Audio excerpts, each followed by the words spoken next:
Hi everybody, my name is Joey Fight from thephysicaleducator.com, and this is just a quick tutorial to show you how to edit the classless poster template that I created in Google Slides, and that's available as a free download on thephysicaleducator.com's visuals page. So once you've accessed the template, you'll have made a copy in your Google Drive account, and once you have it there, then you can begin editing the template. Now you can go about this in any order that you want, but I'm just going to show you how I would do it. Now the first thing I would do is I would actually start entering my students' names into the text box placeholders that are located within each student tile. Now you're going to have to edit the size of the font in some situations in case the student's name is too long. You want to make sure that it's fitting within there. Now the amount of time it will take you to do this depends on your class size, but really it's not a very long job, so I'm just going to speed through here so we can get on to the next step.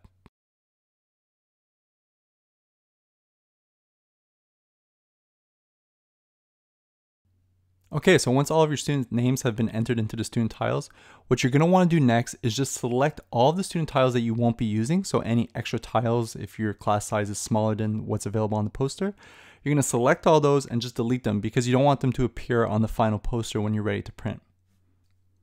Now the next thing you want to do is you want to start putting in your students' photos. Now the best way to go about this, I find, is to have all of the student photos available on your computer in a folder and named. This just makes the process way faster, even though it might seem like a little bit more setup time. To add a student photo, just right click on the placeholder image, so that little smiley face, select replace image, and then go upload from computer if the files are on your computer, or you can also click drive if the files are on your Google Drive. Once you've located the photo, you just select it and it'll be automatically added into the placeholder.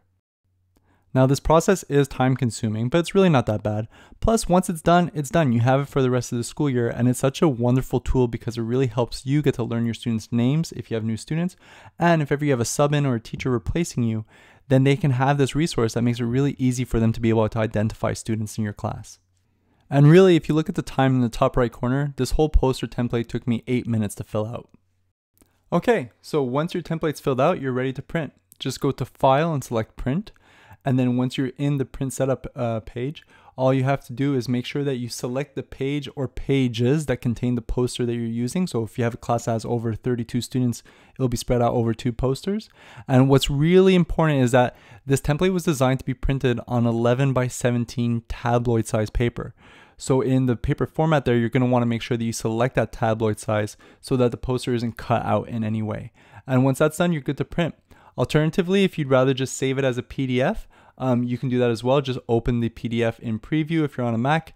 I'm not exactly sure how to do it on a Windows computer, and you'll be able to save it from there. And then you can have it a digital file of your poster that you can use if you're projecting on a projector, or if you're using an Apple TV or anything like that, you can access it that way. So that's it. That's how you set up your classless poster. Again, it's a free download on thephysicaleducator.com. You can find the link in the description below. I hope you enjoyed this resource. Thanks so much for watching, and happy teaching.